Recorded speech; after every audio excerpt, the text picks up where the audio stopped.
Nandiyan pa rin tayo sa ating pag-aaral tungkol sa the result of repentance. So, tinalaki natin last time, no? Great joy. Diba? May great joy sa mga nagre-repent, mga kapatid. Praise God. Ngayon, mas lalalim pa tayo. Diba? Mas maganda, mas lalalim pa tayo. Praise God, no? Kung merong great joy, kailangan mas lumali pa tayo. Ano ba talaga ang repentance? Yan, no? So, ang repentance, mga kapatid, ito po yung stem, no? Yung stem, no? Yung stem ng puno, di ba? Ano ang sunod dun sa stem ng puno? Nagkakaroon siya ng mga bunga. Yan, di ba? Kung wala yung stem, wala yung bunga, no?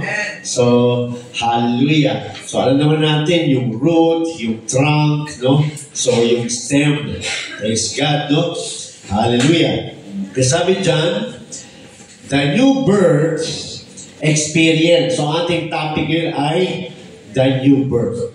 Yan, no? Kaya nga, John 3:5. Di ba? John 3:5. Ano sabi sa John 3:5? Verily I say unto thee, except a man be born of water and of the Spirit, he cannot enter into the kingdom of God. Diba? So, ang tinatalakay dito ay new birth. Kasi ang tinutukoy ay being born again. Yan, no? So, marami nakaka-misunderstood dito, no? Dahil akala nila, ang born again ay another religion. Akala nila ang born again ay another religious na parang samahan lang, parang fellowship lang, no? Marami nakaka-misunderstand nitong pagiging born again, no? So, born again ay hindi siya another religion. Hindi, no? Ang born again ay ito ay isang experience. Yan, no? Experience ng tao sa pagsunod sa utos ng Diyos. Amen. Sa pagsunod sa utos ni Jesus Christ. So, hindi ito, no, pumasok ka lang sa church na nakalagay born again, nakapasok ka, uwi ka, sasabihin mo na agad na born again Christian din ako. Hindi ganun, no? Kasi ang born again ay bunga ito ng repentance. Yan, no? So, dito na tayo sa new birth, no? The new birth experience consists of two elements. So, ang new birth experience, ang pagiging born again, ay may dalawang elemento yan. Water and spirit. Diba? Sabi nga sa John 3:5, Verily, I say unto thee, except. Yan, except. Pag sinabi except, wala nang iba. Wala nang ibang paraan. Except a man be born, mapanganak. Yan, hindi fellowshipping to. Mapanganak. Isang karanasan, isang bagay na dapat mangyari sa tao. Except a man be born of water and of the Spirit, he cannot enter into the kingdom of God. Yan, no? Ibig sabihin, kung hindi ka talaga mapanganak sa tubig at sa spirito, hindi ka talaga makakapasok sa kaharian ng Diyos. Hindi ko sinabi yan. Sinabi yan ni Jesus, mga kapatid. Hallelujah. Kasi sabi dyan, ang new birth ay may dalawang elements. Water and spirit. When a sinner repents of his or her sin, that old sinful nature is dead. Kaya nalalim tayo, ano ba talaga ang repentance, no? Dahil sabi dito, pag nagrepent daw siya sa kanyang kasalanan, praise God, yung kanyang sinful nature ay patay na. Yan. Patay na. And the believer is ready. Yan, ready for the new birth. Yan. So, paano mamamatay ang isang sinner? Yan, paano? Kaya yan ang tatalakay natin. No? Buksan natin sa John 3:5, yan yung binanggit ko kanina pa. No? Para sa hindi nakaalam, nasa Bible po. No? Kasi marami nag-iisip no, na gawa-gawa lang ng tao ang samahan ng born again. Hindi. Ito ay nasa Bible in the book of John. Kausap ni Jesus si Nicodemus. Pinag-aralan natin kung sino si Nicodemus. Isang faithful sa one God. Isang taong kabisado ang law of Moses, ang Old Testament.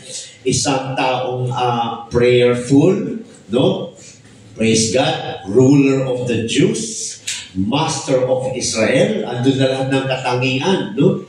Praise God sa tao para pwedeng tingalain bilang lingkod ng Diyos o mananampalataya sa Diyos. Pero sinabihan pa rin siya ni Lord. Umpisa natin sa John 3:3. Yan, no? John 3:3. Jesus answered and said unto him. Umpisa natin sa John 1:1. John 3:1 para mas maganda. There was a man of the Pharisees. Alam naman natin ang mga Pharisees, sila yung mga spiritual, mga stricto, pinaka-stricto na spiritual sect ng panahon ni Jesus. At sabi dyan, there was a man of the Pharisees. So Pharisee siya. Named Nicodemus. Ano pa? Ruler of the Jews. Praise God. No? Ano ba ang Jews? Bayan ng Diyos. People of God. So hindi ito ordinaryong tao. Ruler pa siya ng people of God. Ruler pa siya ng bayan ng Diyos. Ruler of the Jews. The same came to Jesus by night and said unto him, Rabbi, means teacher, we know that thou art a teacher come from God, for no man can do these miracles thou doest except God be with him. So maganda rin, meron din siyang faith. Now yun nga lang, may faith siya kasi may nakita siyang miracles na ginagawa ng Jesus. Ibig sabihin, siya ay to see is to believe. Kaya ng tao, no? Pag may nakita ng milagro, naniniwala. Kaya minsan pag may milagro doon, nagtatayo ng simbahan doon. Pag may milagro dito, magsasamba dyan. No? Nakatingin ang tao sa milagro. Kaya sabi niya, no? Alam ko na ikaw ay teacher, guro, galing sa Diyos dahil hindi mo magagawa ang mga milagro ito kung hindi ka galing sa Diyos. So, ang faith niya ay nakabase sa miracles. Ang faith niya ay nakabase sa nakikita. Yan, no? Ibig sabihin, kung walang miracle, praise God, hindi enough ang word of Jesus sa kanya. Di ba, no? Di ba sabi nga ni Lord Jesus sa book of John, kay Thomas, mapalad ang hindi nakakita, ngunit naniwala. Praise the Lord. Kaya sabi ko mga kapatid, no? Yan si Nicodemus, naniniwala siya. Pero bagamat siya ay Pariseo, bagamat siya ay holy person in the sight of men, bagamat siya ay may faith kay Jesus because of miracles they have seen, ang sabi ni Jesus pa sa kanya sa John 3:3, Jesus answered and said unto him, Verily, verily, I say unto thee, except, praise God, a man be born again, he cannot see the kingdom of God. No? Besides sa kanyang qualifications, di ba? Ang mga tao, no, tumitingin sa qualifications ng tao. No? Sa mga magsasamba sa Diyos, sa mga leader, nakatingin sa qualifications. Pero sinabihan pa rin siya ni Jesus, no? Kung hindi ka mag-born again, hindi ka makakakita ng kaharian ng Diyos. Naunawaan ni Nicodemus ang pinag-usapan nila na tungkol ito sa kapanganakan. Kaya lang hindi niya naunawaan na ito yung nagpapatukoy sa kapanganakang spiritual. Kaya sabi niya sa 4, Nicodemus said unto him, How can a man be born when he is old? Can he enter the second time in his mother's womb and be born? Paano yun, Lord? Pwede ba ako? Malaki na. Balik ako sa tiyan ng nanay ko at ipanganak muli. Dilinaw ni Lord sa John 3:5 kung ano ang pagiging born again. John 3:5, Jesus answered, Verily, verily, I say unto thee, except a man be born of water and of the Spirit, he cannot enter.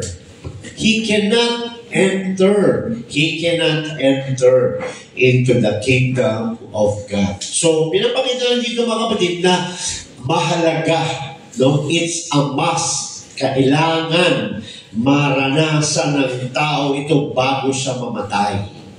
Praise God. No? Kailangan talaga ang tao ay mapanganak sa tubig at sa spirito. So, ang water and spirit, yan yung two elements ng repentance. Praise God. Hallelujah. Kasabi nito, no? Repentance is the seed from which the new birth experience stems from. Praise God. Kaya tayo nagpabaptize dahil dumating sa atin ang Word of God. Nung dumating sa atin ang Word of God, naunawaan natin. No? Tanggalin ba ito? Napakabaunay. Dapat ako kumigil. Yeah, normal. Praise God, no? So, you know, so, repentance is very important, no? Dahil ito ang seed. Yan, seed ito na nagbubunga, na nag-i-stem sa water baptism and Holy Ghost baptism. Yan, no? Repentance is the seed from which the new birth experience stems from. Ibig sabihin, yung born again experience, bunga ng repentance. Pag walang repentance, walang born again experience. Kaya nalalim tayo. Praise God. Hallelujah. When we repent our sins, of our sin, we are dying out to the old nature. Pag tayo pa ay nag-repent, ano repent, no? Pagtalikod sa kasalanan, no? Unto Jesus, no? Pag tayo ay nag-repent, no? Tayo ay dying out sa ating old nature. Kasi ang tao ay may old nature. Kailangan natin magkaroon ng bagong nature. Kasi ang old nature natin, naka-design ito, naka-destined ito sa impyerno. Kaya kinakailangan natin no, magkaroon ng bagong nature. Hindi pwedeng manatili sa old nature. When we repent of our sins, we are dying out to the old nature. And naturally, following a death, there must be a burial. Kung namatay ka, siya na nakita dito na namatay na hinayaan na lang sa kalye. Di ba? Wala. Lahat ng patay ay nililibing. Yan. Kaya natural yun. Na pag may namatay, ililibing. Andiyan ang magulang o wala. Pag nakita ng patay, nililibing, mga kapatid, no? The old sinful man must be put away. Therefore, we are buried with him by baptism. Tingnan sa Romans 6:4. Praise God. So, repentance, ang sunod ay water baptism. Kaya sabi dyan sa Romans 6:4, therefore, we are buried with him by baptism into death. Kaya sinabi ni Apostle Peter, mga sa Acts 2:38, then Peter said, repent and be baptized. Kasi yung baptism, yun yung burial. Yung repentance, dun ka na namamatay. Dying out ka na sa iyong kasalanan. Pero ikaw ay kailangan malibing. Kaya sabi dyan ni Peter no, sa Acts 2:38, then Peter said, repent and be baptized. Yan, no? Kasi yun yung death and burial. So sabi niya, repentance. Romans 6:4, therefore we are buried with him by baptism into death, that like as Christ was raised up from the dead by the glory of the Father, even so we also should walk in newness of life. Di ba pinapangaral sa buong mundo na si Christ ay napako para bayaran tayo sa ating kasalanan? Alam natin yun, di ba? Bata pa lang tayo, sinasabi na sa atin ng lola natin yun. Ito yung tunay na pagtanggap, hindi yung panalangin lang. Kasi marami nangangaral ngayon na manalangin ka lang, tanggapin mo lang si Lord bilang tagapagligtas mo, okay ka na. Hindi. Ito yung tunay na pagtanggap. Kung talagang gusto mo, kasi ang death, burial, and resurrection ng ating Lord Jesus, ito ay tinatawag na atonement for our sins. Bayad para sa ating kasalanan. Yung kanyang death ay para sa ating kasalanan. So, paano natin makukuha yung bayad na yun kung mananalangin lang tayo? Kinakailangan maranasan natin yung kamatayan. Kasi nakalagay ka sa Romans 6:23, for the wages of sin is death. Lahat ng tao na makasalanan ay mapupunta sa kamatayan. Yun yung hell. For the wages of sin is death. But, ito na yung pag-asa, the gift of God is eternal life through Jesus Christ our Lord. Pero may gift ang Diyos sa atin. Ano yun? Buhay na walang hanggan. Praise God. So yung tao na akala niya na wala na siya pag-asa, dahil papunta na siya sa impyerno, may dumating na Savior. At yun yung ginawa niya. Napako siya sa cross of Calvary. Namatay, nalibing, at nabuhay muli para meron tayong bayad. Tatanggapin na lang. Paano tinatanggap? Yan nga, Romans 6:4. No? Sinama ni Apostol Paul ang kanyang sarili dyan. Umpisa natin sa verse 3. At trust tayo sa Romans 6:3. Praise God. Know ye not, kasi nagsasalita dito sa Apostle Paul, sa Romans Church. Sabi niya, know ye not that so many of us, praise God. Kasi baptized din si Apostle Paul, ni Ananias, di ba? Praise God, sa Acts 22. Sabi, know ye not that so many of us as were baptized into Jesus Christ, were baptized into His death. Doon natin nakukuha yung kamatayan, yung bayad sa ating kasalanan. No?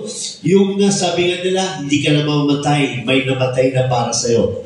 Paano mo nakuha yung bayad? Yon, sabi dyan, know ye not that so many of us as were baptized, past tense with ED, no? Were baptized, were, past tense. Tayo mga nabautismohan na, sabi ni Apostle Paul, into Jesus Christ, were baptized into His death. Kaya nung nagpabaptize tayo mga kapatid, in the name of Jesus Christ, praise God, doon na natin natanggap yung bayad.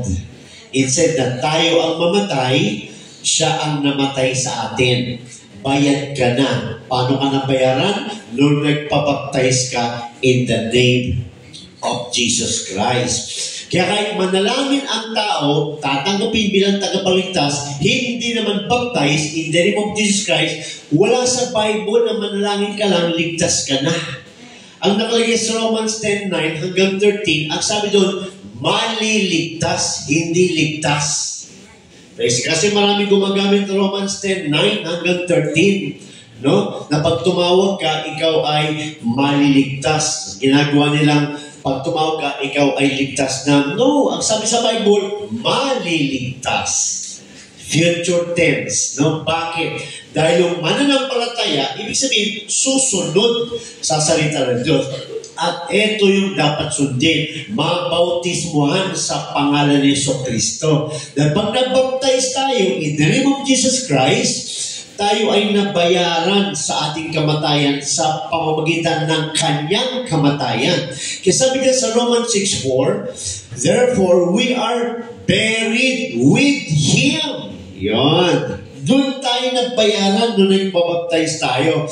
Therefore we are buried with Him by baptism into death. Amen. So paano tayo nagbayaran kung hindi naman tayo baptize? Walang ibang paraan. Only through water baptism in the name of Jesus Christ na i-implement sa atin yung atonement for our sin, yung payment for our sin na i-implement lang sa atin pag tayo ay nagpabaptize in the name of Jesus Christ. Ganyan kahalaga ang water baptism. No? Kaya lahat ng Christian, lahat ng believer na nasa Bible, wala po tayong makita sa Bible na Christians na nanalangin, tinanggap si Lord. Wala. Lahat ng Christian sa Bible na tumanggap kay Lord, baptized in the name of Jesus Christ. Panahon na lang natin nagbago na hindi na doon mahalaga ang water baptism. That is a false teaching, no? You cannot even call it doctrine because doctrine means truth. So if it's false, it's not doctrine. No? Kasi sabi dyan, no? Romans 6:4, therefore, sabi ni Apostle Paul, we are buried with Him. Praise God. By baptism into death. Kaya tayo ay nailibing kasama si Christ, no? Tayo ay nabayaran. Kaya yung Romans 6:23, ano nakalagay sa Romans 6:23? No? For the wages of sin is death. Yan. Hindi matatakasan ng tao yan. Christian o hindi Christian, mamamatay. Amen. Walang makakaligtas sa kamatayan. Ang blessing sa Christian is, pag nabaptay siya, namatay na siya sa kanyang kasalanan kasama si Christ. Yun ang importance ng water baptism. Nakasulat. Romans 6:4, therefore we are buried with Him by baptism into death. Doon na bang nagtapos? Hindi. Ang sabi dyan, that like as Christ was raised up from the dead by the glory of the Father, even so we also should walk in newness of life. Doon pa lang mag-uumpisa ang blessing sa buhay mo. Doon mag-uumpisa ang kasagutan sa hinahanap mo. Praise God. Yung iba, Pastor, di muna ako magpapabaptize. Gusto ko muna magbago. Hindi yun dadating. Dahil wala tayong power. Ang power ay nagmumula kay Lord Jesus Christ kung tayo ay susunod sa kanyang utos. Kaya sabi doon, no? Hallelujah. Repent and be baptized, every one of you, in the name of Jesus Christ. Hallelujah. Kaya sabi dyan, ano ba nakalagay sa Matthew 28:19? Another na may misunderstood. Sabi ni Jesus. Sabi nila, dapat ang Matthew 28:19 ang masunod. Tama. Ano ba nakalagay sa Matthew 28:19? No? Go ye therefore, teach all nations, baptizing them in the name of the Father and of the Son and of the Holy Ghost, teaching them to observe all things whatsoever I have commanded you. Utos si Jesus, pero bakit walang nabaptize ang mga apostles kahit isa sa pangalan ng Ama, Anak at Espiritu Santo dahil naunawaan nila ang utos si Jesus that baptism should be in the name. Yeah. Ang Father ay tiname. Ako ay Father ng anak ko. Ako ay Son ng tatay ko. Ako ay tao. O, meron din ako tatlong title sa lupa, no? Tatay, anak, tao. O, di ba? O, kung pangalan yan, di pwede ako tawagin tatay. Tingin na lang ng tatay. Di ba? Anak, daming anak. Di ba? Tao, mas marami. Di ba? Ang utos ng Lord, no? Baptizing them in the name. Sabi nila, pare-pareho lang yan. Kung pare-pareho lang yan, dapat nag-baptize na yung mga apostles in the name of the Father, Son, Holy Ghost. Kung talagang pare-pareho lang, no, it's not the same. Because, ang sabi doon, baptizing in the name, singular. Hindi names. No? These are titles of the one true God. Father as Creator, Son as Redeemer, Holy Spirit as the Regenerator, o yung kanyang divine nature. Siya ay Spirito, Holy Spirit, John 4:24, and He has a name. Kaya naunawaan yung mga apostles na yun at binigay yung name dun sa Lucas 24:47, no? And that repentance and remission of sin should be preached in His name. Praise God. Bakit? Dahil wala nang ibang name na nakapagligtas kundi sa name lang ni Jesus. Acts 4:12. Di ba? Malinaw ang Bible, mga kapatid. Kasi sabi dyan, hallelujah. Basahin natin sa Colossians 2:12.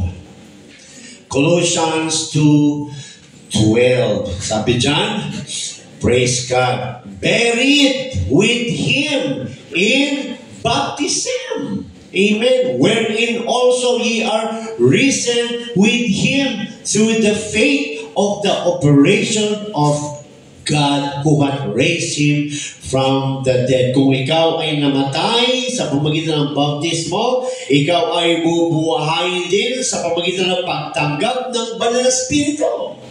Pareho lang. Praise God. Kaya kung hindi ka susunod dyan, ano mangyayari sa tao?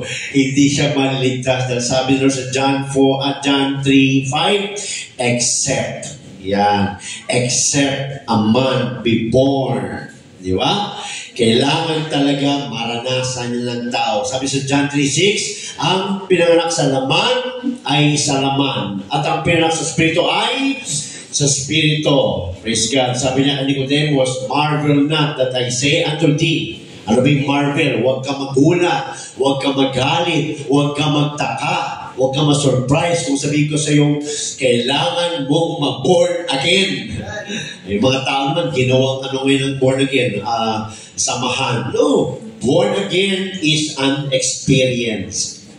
No, sa pagsunod sa salita ng Diyos. Kasi sabi dyan, repentance must be followed by water in baptism in the name of Jesus Christ for the remission of sins. No? Basta natin sa Luke 24:47. Yan. Diyan na pala. Luke 24:47. Dito si Jesus ang nag-utos. Praise the Lord. Luke 24:47, and that repentance and the remission of sins should be preached in His name among all nations, sa lahat ng mga bansa, beginning at Jerusalem. Repentance and remission. Repentance means pagtalikod sa kasalanan, paglapit sa Panginoon. Praise God. Remission means pag-erase ng iyong kasalanan. Sabi dyan, should be preached in His name. Bakit hindi sinabing in my name? Kasi pinabasa na po natin yung sulat na lang ni Lucas. Wala na si Jesus niyan. Sinulat kaya nga, minsan nababasa natin, according to Luke, according to John. Di ba, no? Kasi sila ang sumulat. Sinulat nila yung sinabi ni Jesus sa kanila. Kaya nga, sabi ni Luke, no? Tapos sinusulat niya, in His name. Yeah. Repentance and remission of sins should be preached in His name. Anong name yun? Jesus Christ. Kaya lahat ng baptism sa Bible ay baptism in the name of Jesus Christ. Praise God. Hallelujah. Kaya sabi niya sa Acts 2:28, sabi ni Peter, repent and be baptized, every one of you. Everyone. Hindi sinabing some of you. Or for those who want. No, it's a command. Repent and be baptized, every one of you, in the name of Jesus Christ for the remission of sins. And ye shall receive the gift of the Holy Ghost. Kaya ang repentance, nagbubunga yun ng dalawa. Ano ang bunga? Nag-stem out siya ng water baptism and Holy Spirit baptism. Nag-uumpisa lahat yan sa repentance. So wala pa tayo sa malalim na ibig sabihin ng repentance, no? Andun lang tayo sa facts, no? Lalalim tayo little by little. And now, buksan natin sa Acts 22:16. Praise God. Hallelujah. Acts 22:16. Ito na yung eunuch na pinuntahan ni Philip. Praise God. Acts 22:16. And now, why tarriest thou? Arise and be baptized and wash away thy sins. You see, only by water baptism we can receive washing from our sins. Praise God. Kahit mag-pray ka mag-pray, Mag-sorry ka na mag-sorry. Tumanggap ka na tumanggap kay Lord ilang beses as your personal Savior. Kung hindi ka naman baptized in Jesus Christ's name, your sins are never washed away. At kung ang sins mo ay never washed away, yung sins na yan, ang sting of death. Yan ang kapangyarihan ni kamatayan para singilin ka. Kaya gusto ni Lord, mabaptize ka in the name of Jesus Christ sa water for the remission of sins, washing out, washing away of your sins. Pag namatay ka, walang masilip si Satanas. Ay, hindi akin. Bayad na pala to. Wala siyang makuha. Di ba? No? Praise God. Kaya sabi dyan, hallelujah. And now, why tarriest thou? Arise and be baptized and wash away thy sins. Ano ba yan? Why tarriest thou? Ano yung sabihin ng why tarriest thou? Ba't ka pa naghihintay? Kasi may mga ganyan na unawaan na. Pero pag tinanong mo, gusto mo bang magpapabaptize? Tsaka na lang, pastor. O, naghihintay. Next time na lang, pastor. Naghihintay. Pagka yan ang sagot natin, delikado ka na. Bakit? Dahil nung hinahayuan ka, nanonood din ng Diablo. Nanonood ng Diablo. Pag hinayuan tayo, nanonood ng Diablo. Pagka ikaw ay nagpabaptize, sabi ng Diablo, sayang, napawasan ako. Pagka nagsabi ka next time, sabi ng Diablo, may pagkakataon pang makuha ko kaluluwa nito. Delikado. Delikado. Once na naunawaan mo at hindi ka nagpabaptize, your soul ay nakasugal na. Bakit? Anytime pwede kang mabawi ang buhay. Yes. Pag binawi ka ng buhay anytime, which is natin hawak. Hindi naman ako sasagasaan. Bakit? Sigurado ka ba na kamatay mo, sagasaan ka ng pison. Diba? Maamalay mo, pagkamatay mo pala, bangungot. Oh. Diba? Sarap-sarap. Diba minsan, ang sarap-sarap ng tulog natin? Diba, no? Praise God. Doon ka pala mamamatay. Kaya kung naunawaan mo na ang salita ng Diyos, sabi ni Philip dyan, why tarriest thou? Ano pang hinihintay mo? Arise. Tumayo ka na and be baptized and wash away thy sins, calling on the name of the Lord. Ano ang name ng Lord? Jesus. Praise God. Diba? Jesus Christ. Praise God. Hallelujah. Bakit mo pa isusugal ang iyong kaluluwa? Praise God. Asa ka ba na, ba't di mo sundin yung Bible ng buo? Diba? Saan ba natin nalaman na may Diyos? Sa dahon? Sa dahon ba natin nalaman na may Diyos? Hindi. Nalaman natin na may Diyos sa Biblia. Praise God. O bakit maniwala ka na may Diyos sa Biblia at ayaw mong maniwala sa water baptism? Bakit namimili tayo? Sundin natin lahat na nakasulat para buo, para sigurado. Praise God. Hallelujah. Pag may nangangaral tayo, hindi totoo yan. Okay, pastor, pakita mo sa akin sa Bible na hindi totoo. Papakita ko sa inyo na totoo. Nakasulat. Praise God. Hallelujah. Sa totoo lang, the book of Acts was written first by history. The book of Acts was written first before the book of Matthew was written. Another proof yun. Paano sila magpapabaptize? Yes. Di ba? Praise God. Hallelujah. Kaya sabi dyan, arise and be baptized, ano pa? And wash away thy sins, calling on the name of the Lord. Kaya lahat, mga kapatid, na mananampalataya sa Bible, lahat ng tinawag na Christians sa Bible ay baptized in the name of Jesus Christ. Actually, you know what, sa history, hindi naman sila ang tumawag sa kanilang sarili na sila ay Christians. No, unbeliever ang tumawag sa kanila na sila ay Christians. Bakit? Sila ay tagasunod kay Kristo. Nakita ng mga hindi sumunod kay Kristo na sila ay sumunod kay Kristo. Kaya tinawag silang Christians. Yan ang history niyan, mga kapatid. Praise God. Kaya sabi dyan, and now, why tarriest thou? Arise and be baptized and wash away thy sins, calling upon the name of the Lord. Acts 22:16. Hallelujah. According to Romans 6:5 and Romans 8:11, the baptism of the Holy Spirit is a type of the resurrection of Christ. Yan, no? Kung babalikan natin ang Romans 6:5 kanina, balikan natin. Romans 6:5.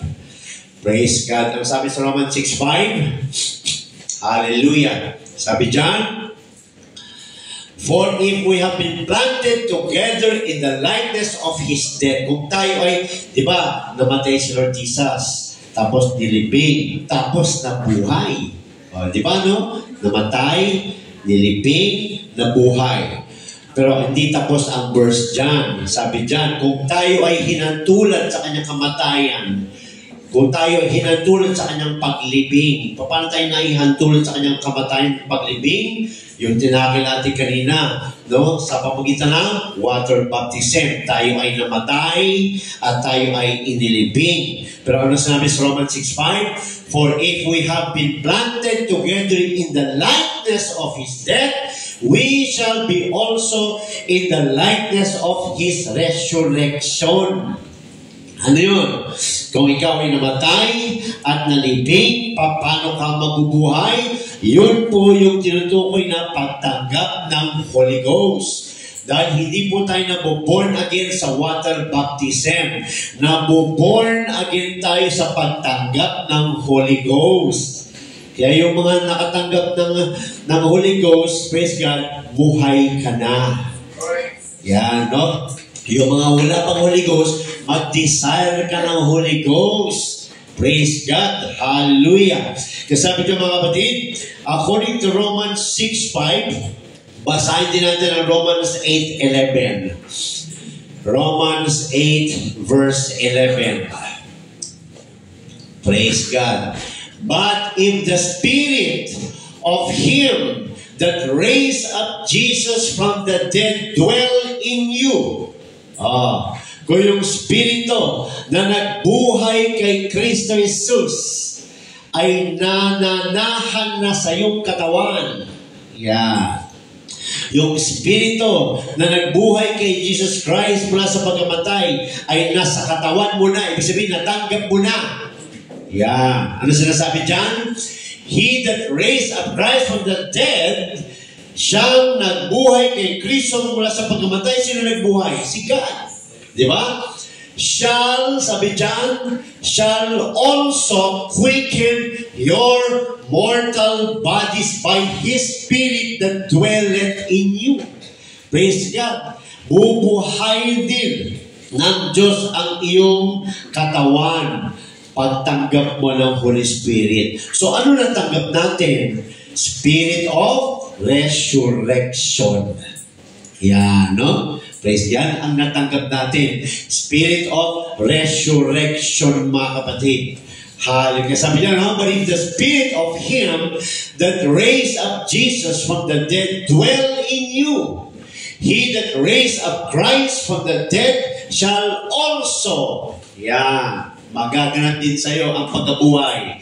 Also quicken. Ano ibig sabihin ng quicken? Restore. Yan. Bring back to life. Kasi pag nabaptize ka at nalibing ka na, nabaptize ka na, namatay ka na sa iyong kasalanan. Hindi mo pwedeng manatiling patay. Kailangan, i-desire mong Holy Ghost para ikaw ay maging buhay. Intindihan ba natin? Kaya serious yan, no? Pag nabaptize ka sa water, kailangan i-desire mo ang Holy Spirit. Kung naranasan ni Lord Jesus malibing, mamatay, malibing at mabuhay, ang sabi dyan, mararanasan mo rin ang pagkabuhay kung ikaw ay namatay na. Kailan ka namatay? Nung nabaptize ka in Jesus Christ's name. Kaya kompleto yan. Hindi pwedeng sinabi sa John 3:5 do, Verily, verily, I say to you, except a man be born of water, he cannot enter the kingdom of God. Hindi. Ang sabi sa Bible, except a man be born of water and of the Spirit. Kailangan dalawa ang mangyari sa atin. He cannot enter into the kingdom of God. Hallelujah.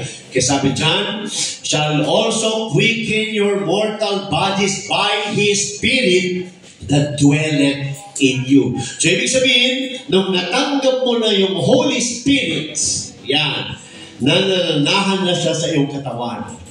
Yan na ang nagbigay sa iyo ng bagong nature, bagong buhay. Hindi ka napatay, buhay ka na, anak ka na ng Diyos, nag-aantay ka na lang sa rapture. Yan.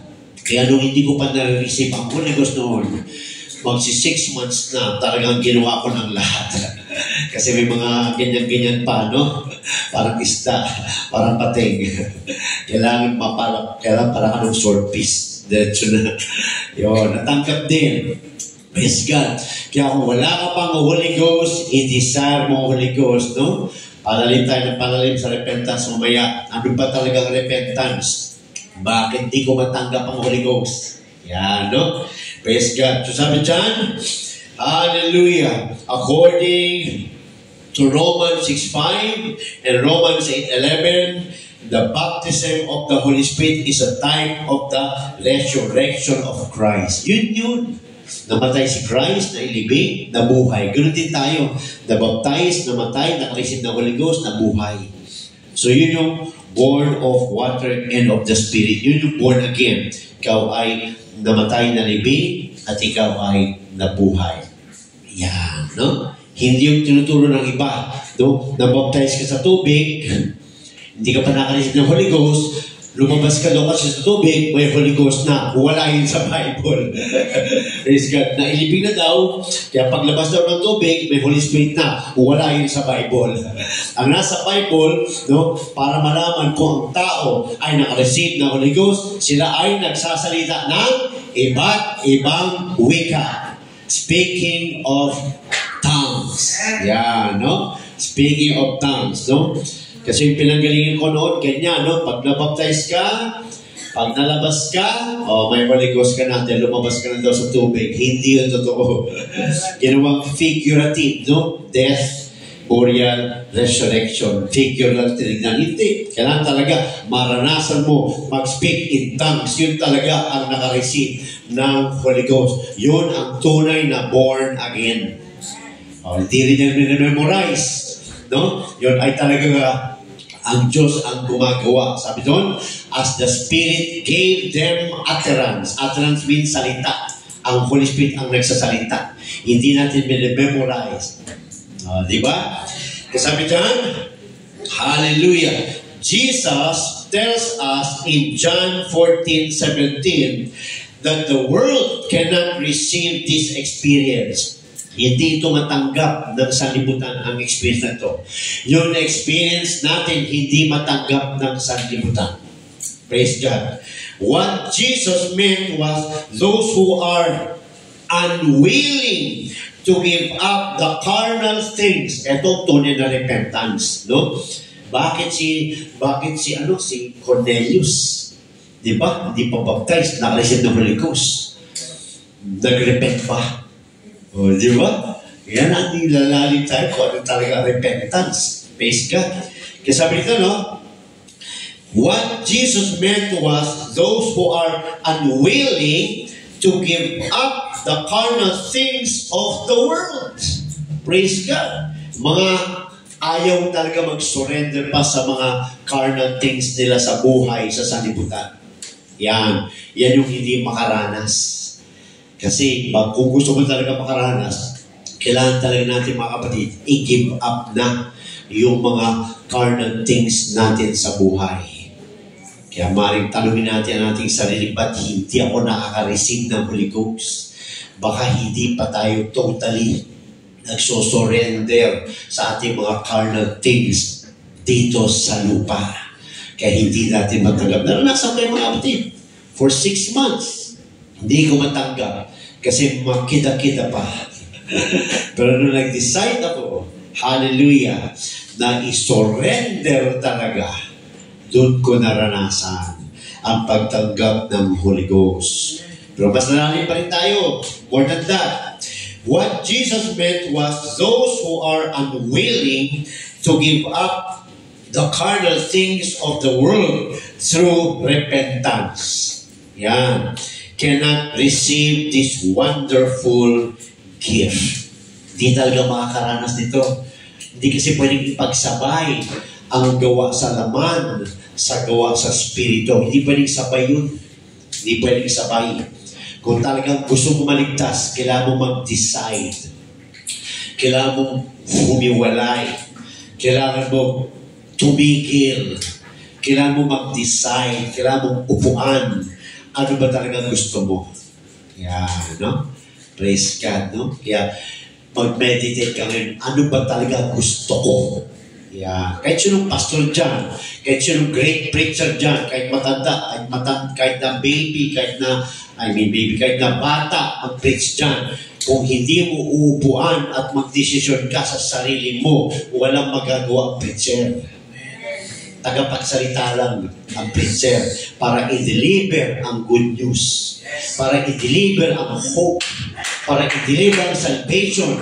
Hindi pwede ako mag-decide para sa iyo. Hindi pwede ikaw mag-decide para sa sarili mo. Hindi pwedeng ang pastor, no? Hindi pwedeng si elder, si brother, si sister, hindi pwede, no? Pinaparating lang sa atin, di ba sa Romans 10:17, faith, ano ba yung faith? Pagsunod, paggawa. Cometh by hearing, and hearing by the word of God. Praise God. Yun, kaya tayo nakakapag-repent, kaya tayo nakapag-desisyon dahil dumating sa atin ang word of God. Nung dumating sa atin ang word of God, nag-desisyon ka. Dahil nalaman mo, papunta pala ako impyerno. Ayoko dun, di ba? Gusto ko maligtas. Praise God. Kaya sabi dyan, no, dito maranasan ang sanlibutan. Bakit? Ang sanlibutan, sanlibutan. No? Pag ikaw ay nasa sanlibutan, sanlibutan. Masaya sa sanlibutan, di ba? O sino dito hindi nag-enjoy sa sanlibutan? O, di ba lahat tayo nag-enjoy sa sanlibutan? Pare! Yeah! Pare! Umaga na! Pare! Itinatawag niya pare, wala na pala, naiga na, bagsak na.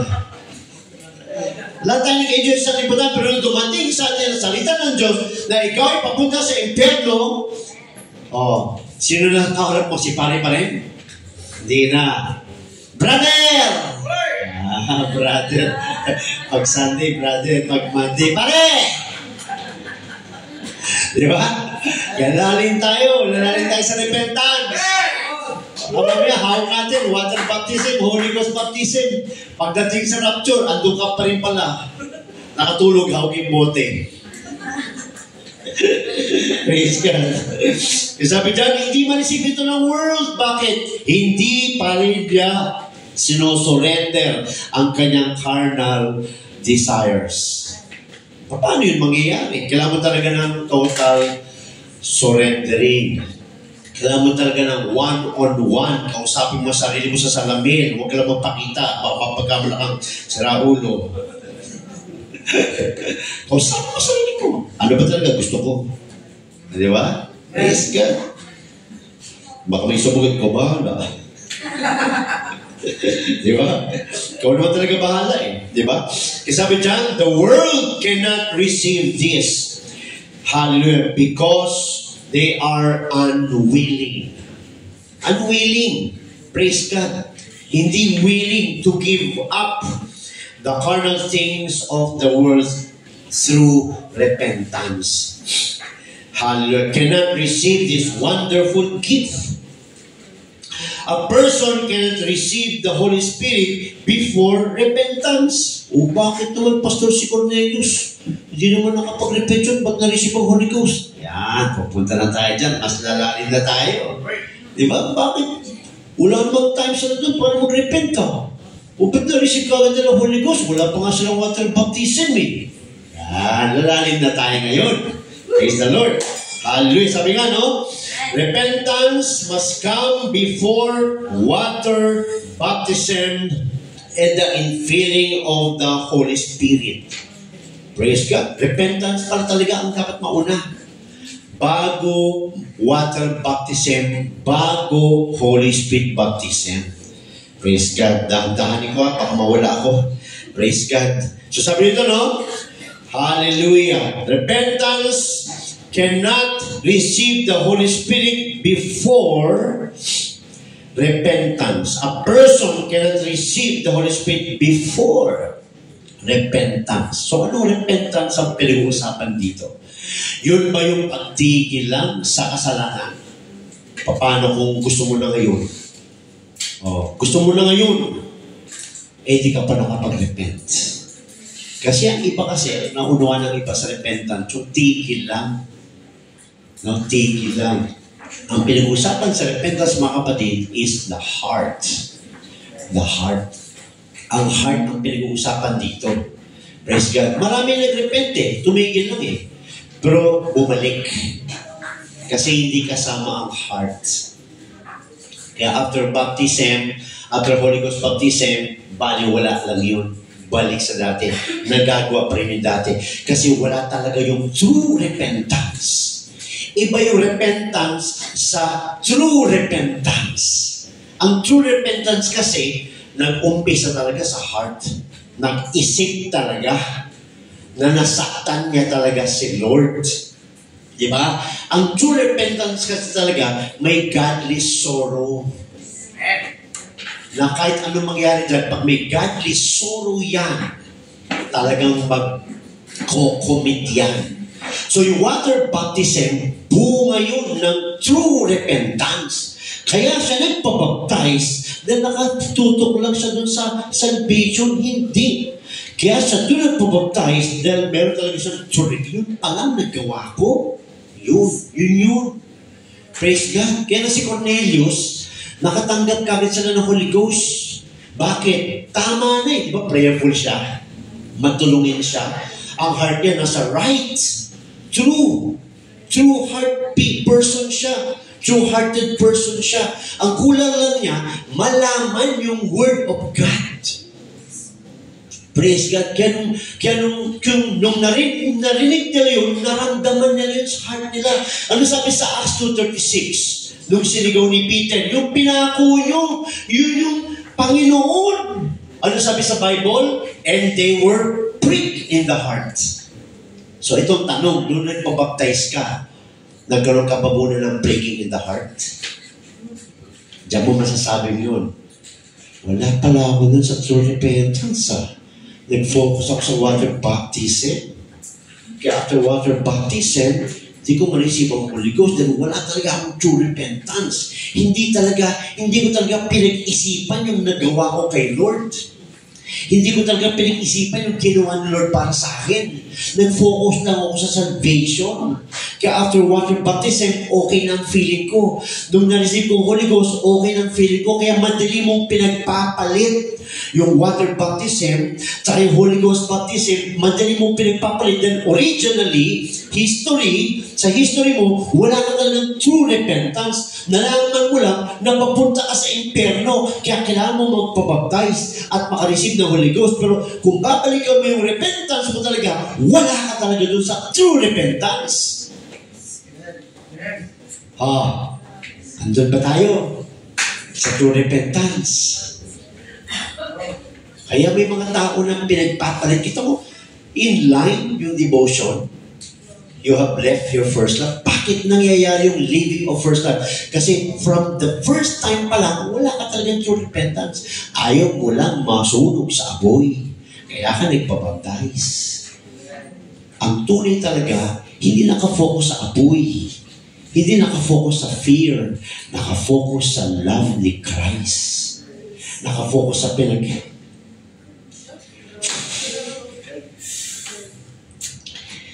hirapan niya. Diba? Yun. Kaya minsan, may mga nawawala. Bakit? Wala talaga true repentance. Nagrepent lang. Nagrepent lang? Tumalikod lang. Sandali. Pabaptize. Receive the Holy Ghost. Yay! Child of God na ako. Pag may pagsubok, ayoko na! Bakit? Wala talagang pag-iisip sa paghihirap ni Christ sa Kanya. Walang value. Parang si Iso. Nagutom lang, pinagpalit yung birthright sa isang mangkok ng pagkain. Ano yun? Nagutom, pinagpalit yung birthright sa isang mangkok. Ano yun na niya? Flesh. Yan. Pero si Jacob, wise. Hindi ko pagpapalit. Wala akong birthright na ganyan. Kukunin ko yung kanyang birthright. Diba? Kaya hindi ito ma-accept ng world. Bakit? Ang ina-intay talaga ni God sa ating mga kapatid, true repentance. Dahil maraming baptized na in Jesus Christ's name. Marami lang naka-raise ng Holy Ghost. Pero asan sila? Wala. Dahil from the beginning, walang impact. Wala. Ganito lang. Pabaptize, Holy Ghost. Yay! Enjoy, puspusan. Tapos pag nasa labas na, pare, Marie, classmate, nawawala. Bakit? Wala talagang bumaon na true repentance. Kaya si Cornelius, tsaka pamilya niya, household niya, nakaisip lang ng Holy Ghost. Because ang kulang na lang talaga nila is the Word of God. They're all of their hearts is right in the sight of God. Tayo, wrong heart, dumating ang Word of God, I want to be saved. Pero wrong heart ang pinagsimulan. Dapat right heart muna, repentance muna. Ano ba talaga? Ba't ko gagawin to? Yun. Hindi niya ba natin? Di ba? So, masarap yung nag-church ka na hindi ka nakafocus sa water baptism. Hindi ka nakafocus sa Holy Ghost baptism. Nakafocus ka sa true repentance because this is my life. I'm giving it to the Lord. This is my life. I gave it to Him. Yun. Kaya inari niya. Baptize ka, Holy Ghost ka, pero ang laman mo talaga, nasa heart mo talaga, sa'yo na ako, Lord. Yun talaga yun. So yung foundation talaga nito is in repentance. Not in water baptism.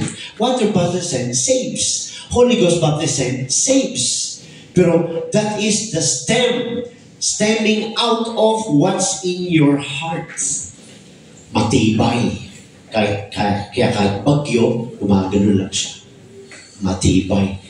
No, eh kung ang root niya hindi matibay, wala na, pati bunga naglag. Di ba? Praise God. Kasi sabi dyan, the requirements of receiving the Holy Spirit are repentance and faith. So, ibig sabihin, gusto mo talaga ng Holy Ghost? Assess yourself. Gusto mo ba talaga mag-repent? Yeah. Ano ibig sabihin nun? Gusto mo ba talaga sumunod kay Lord? Gusto mo talaga ibigay yung heart sa Kanya? Yeah. Hallelujah. So, hindi natin alalahanin yung pagbabago dahil si Lord bahala doon. Magbabago ang nagsusurrender sa Diyos. Hindi lang magbabago, babaguhin pa ni Lord lahat ng surroundings niya. Diba, lahat tayo nakaranas na, mula nung nagsumunod tayo kay Lord, ano yan sa buhay natin? Umayos, gumanda, bilis, hindi nagkulang. Kahit may pagsubok, nakangiti. Kahit mahirap, nakatayo. Dahil si Lord bahala dyan. Hindi mo kakayanin mag-isa. Kaya nasabi ng Apostol Paul, I can do all things. Pinutol niya doon, hindi. Through Christ, our Lord. Hindi niya kaya maglakad mag-isa. Nakayanan niya maglakad, salubungin, no? Harapin lahat ng pagsubok dahil kasama niya si Christ. Bakit? Nasa true repentance siya. Ano yung true repentance? Patuloy siyang nakatalikod sa kahinaan niya at patuloy siyang nakay Lord Jesus. The Holy Spirit completes the new birth. Kunti na lang. The Holy Spirit completes the new birth experience and makes us new creatures. Doon tayo nagiging born again in Christ. 2 Corinthians 5:17. Buksan natin. 2 Corinthians 5:17. Hallelujah.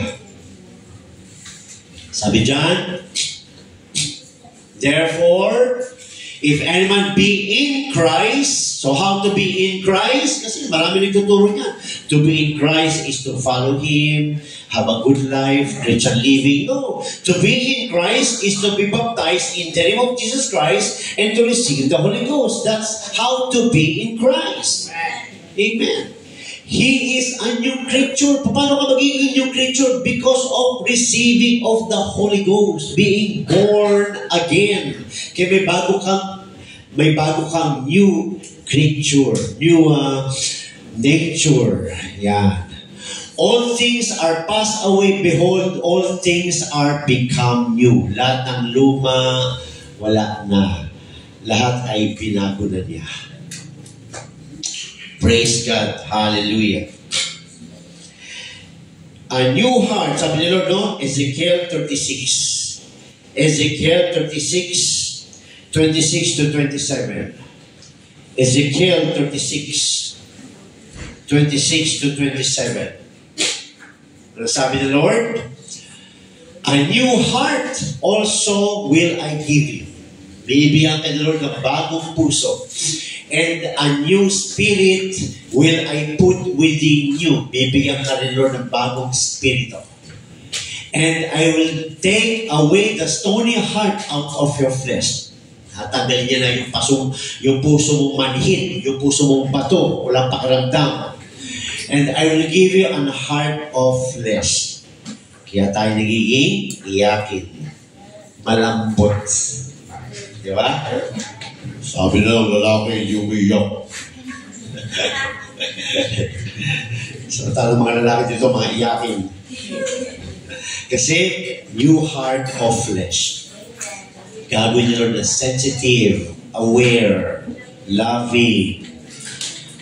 Palitan ni Lord ang, kasi di ba, ang heart of, yung stony heart, praise God, hallelujah. Yun yung sinasabi ni Lord, no? Hallelujah. Nung pinapatigil siya, praise God. Nung pumapasok siya sa Jerusalem, di ba? Pinapatigil siyang puriin.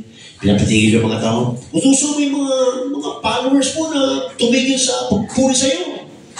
Ano sabi, Lord? Pag tumigil yan, ang mga bato magpupuri. Ano yun? Tayo yun eh. Stony heart. No? Iko-convert niya, ibig sabihin, at may papalit dyan. Kaya naalala ko yung sinabi ng Amerikano noon, huwag kang umalis. Huwag kang magmalaki. Dahil pag umalis ka, may papalit sa'yo. Di ba? Pag umalis ka, may papalit sa'yo. Kaya huwag ka alis. Hallelujah. I will put my spirit within you and cause you. Ito na.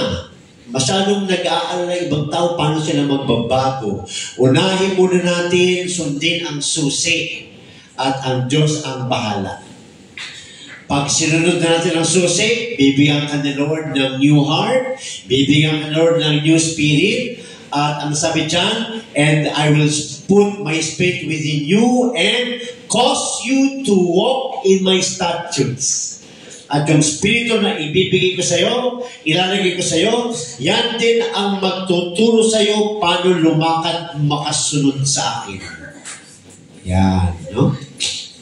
And ye shall keep my judgment and do them. Hallelujah. Praise the Lord. Okay pa ba tayo? Amen. Hallelujah. The Holy Spirit is promised to all who obey the Word of God.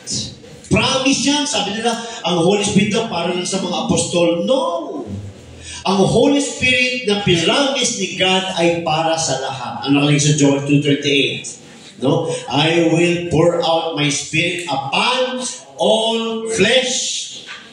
Praise God. Ano sabi sa Acts 2:38 and 39? For the promises unto you and to your children and to those that are afar off, even as many as the Lord our God shall call. Para sa lahat. Kaya maraming katuruan ngayon sa salibutan na talagang mag-iingat. Nadadala ka na pala sa mali, tapos pagdating ng rapture, hindi ka nakasama kasi hindi ka tinuruan ng tama. Praise God. The Holy Ghost is for everyone. Hallelujah. Si Cornelius ba? Tsaka yung mga alagad ni John the Baptist. Sa Acts 19, 1-6, mga alagad ba yun? Hindi. Nag-speak in tongues sila. Nakareceive sila ng Holy Ghost. City of Samaria, nakareceive ng Holy Ghost. Corinthians, nakareceive ng Holy Ghost. Apostles ba yung mga yun? Hindi. Mga tao na yun, city na yun, mga syudad na yun, nakareceive ng Holy Ghost. Praise God. Hallelujah. The Holy Spirit is promised to all who obey the Word of God. No? Acts 2:4. Basa natin. Sabi dyan, ito ay promise sa mga sumusunod sa Word ni God. Dagdag tayo konti. Okay na po tayo? Amen. Nagbakasyon ako eh.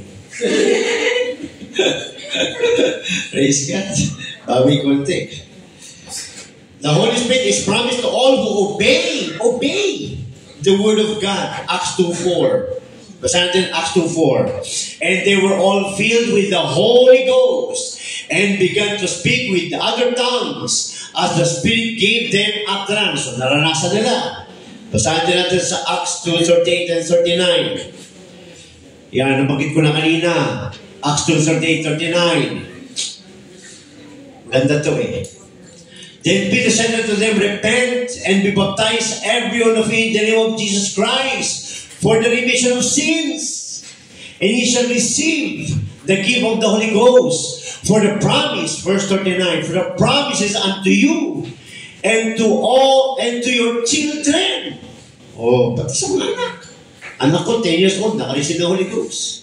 And to all that are afar off, even as many as the Lord our God shall call.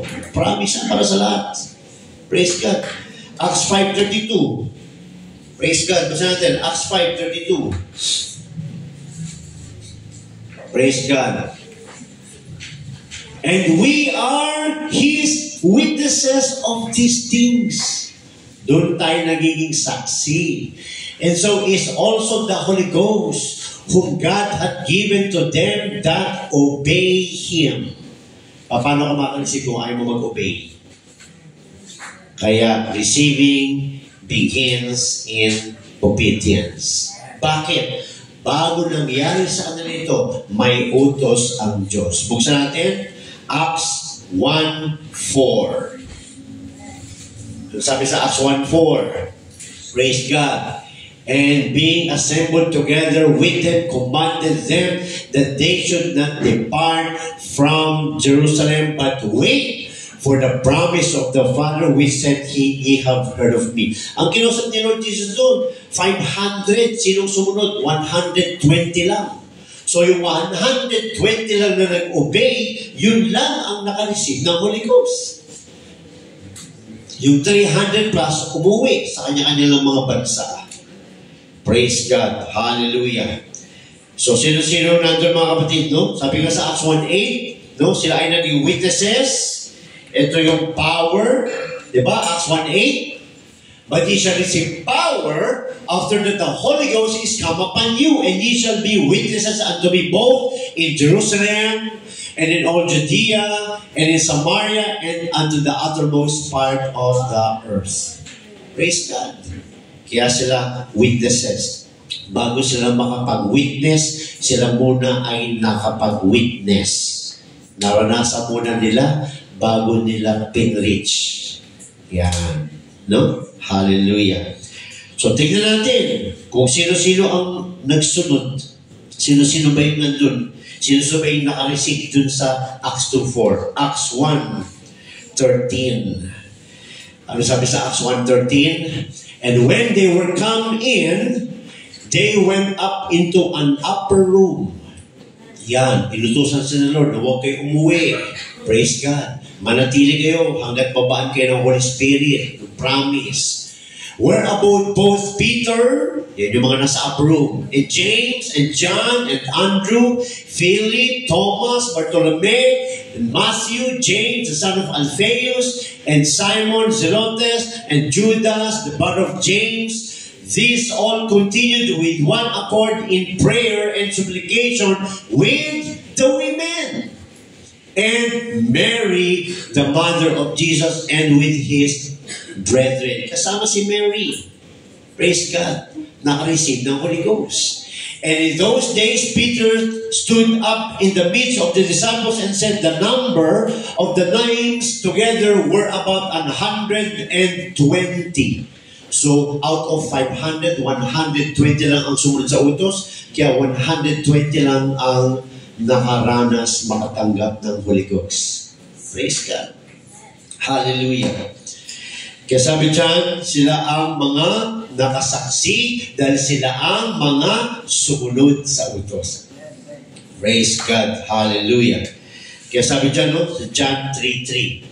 Sabi, Lord, verily, verily, I say unto thee, except a man be born again, he cannot see the kingdom of God. So yung see doon means you cannot witness. Ano ba yung kingdom? King's dominion, King's power. Kaya dito pa lang sa lupa, maranasan mo na ang King's dominion in your life, kaya ka magbabago. Kaya sabi niya sa 5, no, sila ang makaka-enter. Yeah. Yung nakaranas dito sa lupa, sila ang makakapasok. Bakit? Sila yung nakatanggap dito sa lupa ng banal na Espiritu ng Diyos. Praise God. Hallelujah. Kaya sabi niya mga kapatid, you confess your, sabi niya ito, no? The Holy Spirit is promised to all who obey the Word of God. Simply repent and claim God's promise of forgiveness. Your burdens will begin to lift as you confess your sin. Yung kabigatan mo.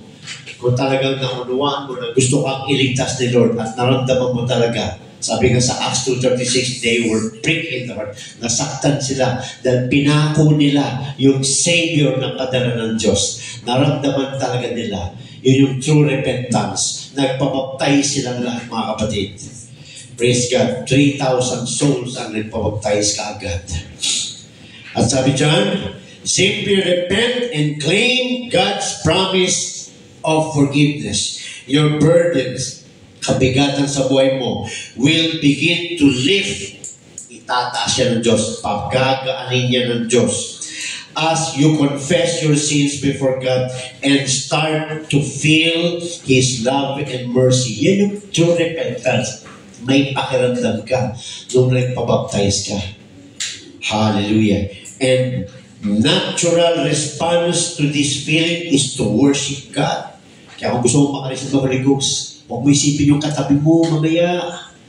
Yung heart mo, i-check mo yung heart mo. Huwag yung katabi mo. Gusto mo makareceive ng Holy Ghost, nakatingin sa kabila. Di ba? Hayaan mo na yung katabi mo. Yung heart mo na, isipin mo, kamusta ang heart mo? Assess yourselves. Worship God with your heart. In true repentance. Hallelujah. Hallelujah. A natural response to this feeling is to worship God, who in turn, anong kapalit nun? Will pour out His Spirit upon this repentant, believing, worshiping person. Yan. So yan pala ang ugat talaga mga kapatid. True repentance. Bakit di ka makareceive ng Holy Ghost? Wala kang true repentance. Hindi mo talaga iniisip yung nagawa mo. Hindi mo talaga iniisip yung nagawa ni Jesus. Parang cold ka lang, parang okay ka lang. No. You need to really repent. You need to really repent. Yung iba naman, baptized na may Holy Ghost na, ba't nawawala pa? Ba't nanlalamig pa? Because yung history mo dun sa repentance, ayusin mo na yun. Pwede mong baguhin na yan. You repent pa rin today. You repent pa rin today. At mag-worship ka kay God. And in turn, sabi ni God, maramdaman mo ang presensya niya. Yan yun mga kapatid. To God be all the glory. Hallelujah. Kaya tayo magpapatuloy sa ating pag-aaral next week. God bless everyone in Jesus' name. Amen. Amen. Praise the Lord. Are we